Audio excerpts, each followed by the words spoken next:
जय हिंद प्यारे साथियों, कैसे हैं आप सभी। उम्मीद है आप सभी अच्छे होंगे, स्वस्थ होंगे और आप सभी की तैयारी बहुत अच्छी तरीके से चल रही होगी।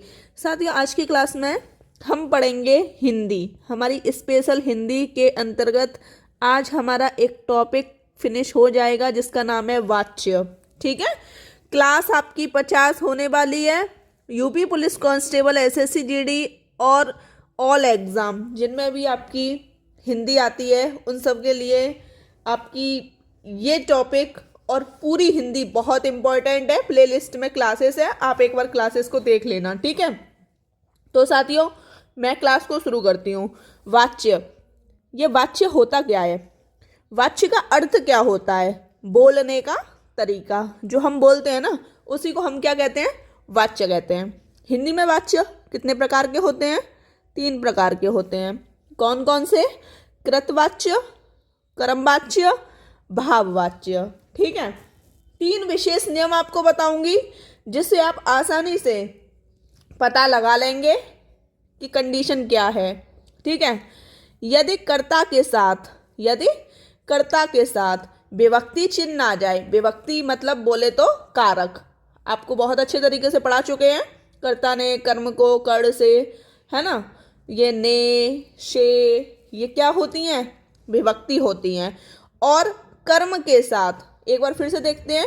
यदि कर्ता के साथ विभक्ति चिन्ह हो और कर्म के साथ विभक्ति चिन्ह ना हो, मतलब कि कर्ता के साथ होगा लेकिन कर्म के साथ नहीं होगा। एग्जाम्पल के जरिए भी आपको बता देंगे। ठीक है। कर्ता के साथ होगा, कर्म के साथ नहीं होगा। तो क्रिया का लिंग, क्रिया का जो भी लिंग होगा, एक वचन या बहुवचन। ठीक है।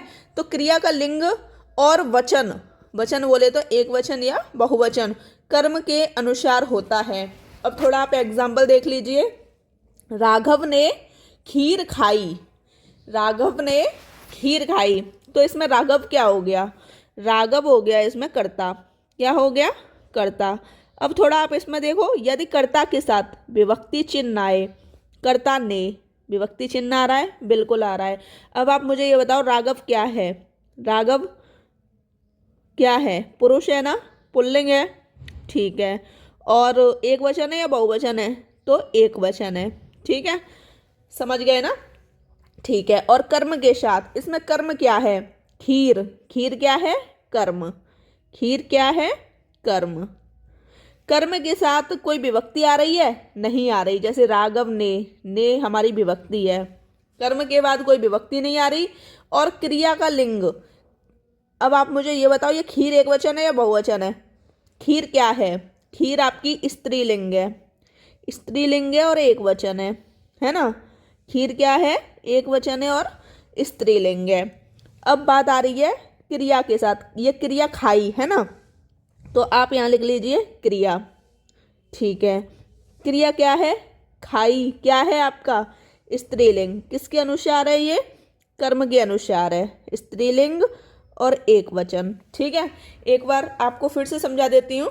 कर्ता के साथ विभक्ति चिन्ह आए, कर्ता के साथ विभक्ति चिन्ह आ रहा है, और कर्म के साथ विभक्ति ना आए, तो क्रिया का लिंग, क्रिया का लिंग कौन सा है? ये है। ठीक है। तो क्रिया का लिंग मतलब कि क्रिया का लिंग और वचन कर्म के अनुसार होगा। ठीक है, समझ गए ना? क्रिया का लिंग और वचन किसके अनुसार होगा? कर्म के अनुसार होगा।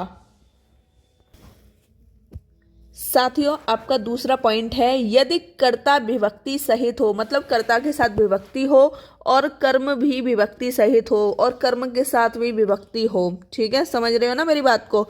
तो क्रिया का लिंग और वचन ना तो कर्ता के अनुसार होगा और ना ही कर्म के अनुसार होगा। समझ रहे हो? जो क्रिया का लिंग है ना, वो ना तो कर्ता के अनुसार होगा और ना ही कर्म के अनुसार होगा। तब क्रिया सदैव, मतलब कि ये चीज आपको हमेशा याद रखनी है कि क्रिया हमेशा एक वचन और पुल्लिंग होगी। समझ गए ना? क्रिया कैसी होगी? एक वचन होगी और पुल्लिंग होगी। तो देखो, एग्जाम्पल लिया है मैंने, राम ने रावण को मारा। यहाँ राम क्या है? कर्ता है। और रावण क्या है? कर्म, मारा क्रिया। ठीक है, समझ रहे हो? उसने पहले ही बोल दिया है कि कर्ता के साथ विभक्ति हो। देखो, कर्ता के साथ विभक्ति है, ठीक है। कर्म के साथ है, ठीक है।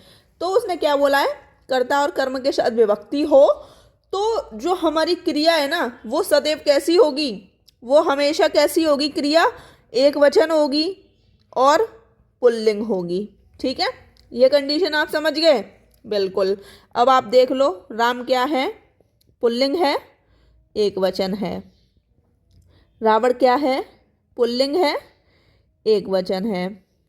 अब आप ये देख लो, गीता ने खीर खाई, सॉरी खीर को खाया, क्योंकि कर्म के बाद विभक्ति आ रही है। तो देखो गीता क्या हो गई, कर्ता हो गई, खीर कर्म, खाया क्रिया। यहाँ क्रिया हमेशा कैसी होगी, क्रिया हमेशा एक वचन और पुल्लिंग होगी। ठीक है, क्रिया कैसी होगी, एक वचन और पुल्लिंग। और आपकी खीर क्या है, खीर स्त्रीलिंग है और आपकी एक वचन है। गीता स्त्रीलिंग है और एक वचन है। ठीक है, कंडीशन समझ गए। साथियों, आपका अगला पॉइंट है, यदि कर्ता विभक्ति रहित हो, मतलब कर्ता के साथ विभक्ति ना हो, तो क्रिया हमेशा कर्ता के अनुसार होगी। जैसे राम चलता है, भाई राम क्या है, राम पुल्लिंग है और एक वचन है। ठीक है, तो क्रिया भी कैसी होगी, बताओ मुझे, क्रिया कैसी होगी, क्रिया भी आपकी पुल्लिंग और एक वचन होगी। जैसे मैंने एग्जाम्पल में ले लिया, वे नाचते हैं, वे नाचते हैं, तो ये क्या हो गया, ये बहुवचन हो गया, ये बहुवचन हो गया। और वे, इसमें हमको समझ नहीं आ रहा कि कौन सा आपका स्त्रीलिंग है या पुल्लिंग है। ठीक है, लेकिन हमको ये तो समझ आ गया कि बहुवचन है। ठीक है, और नाचना क्या हो गया, ये भी आपका बहुवचन हो गया। ठीक है, कंडीशन समझ गए, बिल्कुल सही है। अब आप देख लीजिए, सीता गाती है, सीता क्या हो गई, स्त्रीलिंग हो गई और एक वचन हो गई। गाती क्या हो गई, स्त्रीलिंग और एक वचन। ऐसे थोड़ी ना बोलेंगे सीता गाता है। यहाँ कर्ता विभक्ति रहित होता है और क्रिया हमेशा कर्ता के अनुसार बदलती है। ठीक है, अब अगला पॉइंट है हमारा, क्रिया का लिंग व वचन। क्रिया का लिंग व वचन किसके अनुसार होता है, आप देख लीजिए। कर्ता के अनुसार कब बदलेगा क्रिया का लिंग व वचन, जब कर्ता विभक्ति रहित हो। समझ रहे हो मेरी बात को, जब कर्ता के साथ विभक्ति ना हो तब क्रिया का लिंग कर्ता के अनुसार बदलेगा। ठीक है, कर्म के अनुसार कब बदलेगा, कर्ता के साथ ने विभक्ति, कर्ता के साथ कौन सी विभक्ति, ने विभक्ति हो और कर्म विभक्ति बिना हो, कर्म के साथ विभक्ति ना हो। ठीक है, तब कर्म के अनुसार क्रिया का लिंग व वचन चेंज होगा। भाववाच्य के अनुसार क्रिया का लिंग व वचन कब चेंज होगा, जब कर्ता व कर्म दोनों विभक्ति सहित हों, मतलब कि कर्ता के साथ भी विभक्ति हो और कर्म के साथ भी विभक्ति हो। अर्थात ये कंडीशन में हम बोल सकते हैं एक वचन और पुल्लिंग होगी। ठीक है साथियों, वाच्य हमारे 3 प्रकार के होते हैं, उनमें हम पहला पढ़ेंगे कर्तव्यवाच्य। ठीक है, यदि वाक्य में प्रयुक्त क्रिया का लिंग, यहाँ क्रिया के लिंग की बात हो रही है, और वचन कर्ता के अनुसार बदले। एग्जाम्पल के जरिए आपको समझा दूंगी बहुत अच्छे तरीके से। कर्तव्यवाच्य में क्रिया अकर्मक और सकर्मक हो सकती है। ठीक है, समझ गए ना। अब आप एग्जाम्पल देख लीजिए, राम चाय पीता है, यह राम क्या है, पुल्लिंग है, और पीता क्रिया है, यह भी पुल्लिंग है।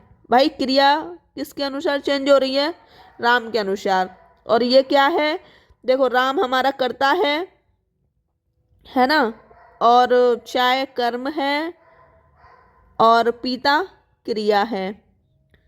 कर्तव्यवाच्य में क्रिया का असर हमेशा पड़ेगा कर्ता पर। ठीक है, अब देखो ये कर्म है, चाय है ना, अब आप यहाँ रख दो राम दूध पीता है ना, समझ रहे हो मेरी बात को। यहाँ चाय के स्थान पर दूध कर दिया मैंने, लेकिन राम तो पुल्लिंग ही रहेगा और हमारा ये जो पीता है ये भी हमारा पुल्लिंग है और एक वचन है। ठीक है, समझ रहे हो मेरी बात को।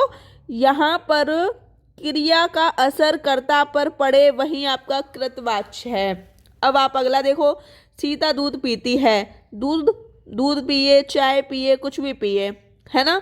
सीता चाय पीती है, सीता खाना खाती है। समझ रहे हो मेरी बात को? तो ये वाली जो कंडीशन है ना, सीता के अनुसार चेंज होगी। यहाँ कर्म पर कोई भी फर्क नहीं पड़ेगा। कुछ एग्जाम्पल मैंने आप सभी के सामने लिखे हैं, इनके आंसर आप मुझे कमेंट सेशन में दोगे। वे घूम रहे हैं, घोड़ा भागता है, सीमा खाना खाकर सो गई। देखो लास्ट वाला मैं बताती हूँ। सीमा क्या है? एक वचन है, करता है। सो गई, अब भाई सो गई, सीमा खाना खाकर सो गई या सीमा दूध पीकर सो गई, ये दोनों कंडीशन तो एक जैसी हैं। सीमा रसगुल्ले खाकर सो गई। समझ रहे हो मेरी बात को? यहाँ एक वचन वाली जो कंडीशन है वो हमारी कर्ता में है, और हमारा जो क्रिया का असर पड़ेगा वो हमेशा कर्ता के अनुसार पड़ेगा। अब आप ये मत समझना कि ये हमेशा एक वचन ही रहेगा, ये एक वचन भी हो सकता है, बहुवचन भी हो सकता है। अगर यहाँ हमारा कर्ता एक वचन है तो क्रिया भी एक वचन होगी, और कर्ता हमारा बहुवचन है तो क्रिया भी हमारी बहुवचन होगी। समझ रहे हो मेरी बात को? साथियों, नोट पॉइंट कृतवाच्य में ही है। ने विभक्ति कृतवाच्य की पहचान है, ठीक है। कर्ता के साथ विभक्ति हो, कौन सी? ने, है ना। कर्ता ने विभक्ति हो और कर्म के साथ विभक्ति ना हो तो क्रिया कर्म के अनुसार बदलेगी। जैसे ऋतु ने खाना खाया, खाना किसने खाया? ऋतु ने खाया ना, ठीक है, समझ गए ना। सीता ने बंसी बजाई, बंसी किसने बजाई? सीता ने बजाई। बस आपको इतना याद रखना है कि हमारा जो क्रिया का असर पड़ रहा है वो कर्ता के अनुसार पड़ रहा है या कर्म के अनुसार पड़ रहा है। अगर आपको ये कंडीशन अच्छे से समझ आ जाती हैं तो आप क्वेश्चनों को आसानी से कर पाएंगे। अब दूसरा हम पढ़ेंगे कर्मवाच्य। मुख्य क्रिया सदैव सकर्मक होगी। कैसी होगी? सकर्मक। ठीक है, देख लेते हैं। क्रिया का लिंग व वचन कर्म के अनुसार होगा। इसकी जो पहचान है वो है के द्वारा। के द्वारा इसकी पहचान है, आप आसानी से कर पाएंगे। अब एग्जाम्पल मैंने कुछ ले लिए। बच्चों के द्वारा निबंध लिखा गया। देखो बच्चों के द्वारा, बच्चे क्या हो गए? कर्ता। अब यहाँ कर्ता पर असर नहीं पड़ेगा, किस पर पड़ेगा? यहाँ कर्म निबंध है, निबंध किसके द्वारा लिखा गया? बच्चों के द्वारा लिखा गया, ठीक है, समझ रहे हो ना। निबंध लिखा गया, इसका असर इस पर पड़ रहा है। अब आप देख लो, कवियों द्वारा कविताएं लिखी गईं, कवियों के द्वारा कविताएं लिखी गईं, ठीक है। तो कविताएं किसके द्वारा लिखी गई? कवियों के द्वारा। तो यहाँ कवि तो हो गए आपके कर्ता, लेकिन जो कविताएं हैं वो कर्म हैं, ठीक है, और लिखी गई आपकी क्रिया है, ठीक। ये कंडीशन आप समझ गए। साथियों, अब हम पढ़ेंगे भाववाच्य। भाववाच्य में क्या होता है? मुख्य क्रिया सदैव अकर्मक होती है, ठीक है। क्रिया सदैव एक वचन, अन्य पुरुष पुल्लिंग होती है। अब एग्जाम्पल के जरिए से समझा दूंगी, आप ज़्यादा मतलब इसकी पहचान या डेफिनेशन बना जाए। पहचान तो आप पहचान सकते हैं, जैसे असमर्थता और भाव का बोध होता है इसमें, ठीक है। जैसे बिमला से खेला नहीं जाता। अब भाई किससे नहीं खेला जाता? खेला नहीं जाता, किससे नहीं खेला जाता? तो यहाँ बिमला से नहीं खेला जाता है, ठीक है। मतलब कि एक बोध हो रहा है, किसका? भाव का बोध हो रहा है, ठीक है। उससे पढ़ा नहीं जाता, उससे पढ़ा नहीं जाता है, मोहन से लिखा नहीं जाता है, ठीक है। जहाँ भावों का बोध हो तो वहाँ आप समझ जाओ कि वहाँ आपका भाववाच्य है। अब जैसे कि मैंने तीनों कंडीशन ले ली हैं, कृतवाच्य, कर्मवाच्य, भाववाच्य। कृतवाच्य, राम तेज दौड़ता है। राम कैसा दौड़ता है? तेज दौड़ता है। यहाँ कर्ता का असर क्रिया पर पड़ रहा है, या हम ऐसे बोल सकते हैं क्रिया का असर कर्ता पर पड़ रहा है ना। राम के द्वारा तेज दौड़ा जाता है। किसके द्वारा तेज दौड़ा जाता है? तेज दौड़ा जाता है किसके द्वारा? यहाँ कर्म का असर क्रिया पर पड़ रहा है, ठीक है। राम से तेज दौड़ा जाता है या राम से तेज दौड़ा नहीं जाता है, ठीक है, ऐसे भी लिख सकते हो। तो दौड़ा नहीं जाता है, यहाँ भाव का बोध हो रहा है, ठीक है। साथियों, वाच्य आपके पूरे कंप्लीट हो गए हैं और आज रात 9 बजे लाइव सेशन में मैं आपसे वाच्य पूछूंगी। आपको वीडियो कैसी लगी आप मुझे कमेंट सेक्शन में अवश्य बताइएगा। वीडियो अच्छी लगी हो तो चैनल को सब्सक्राइब कीजिएगा, लाइक कीजिएगा, शेयर कीजिएगा। जय हिंद साथियों।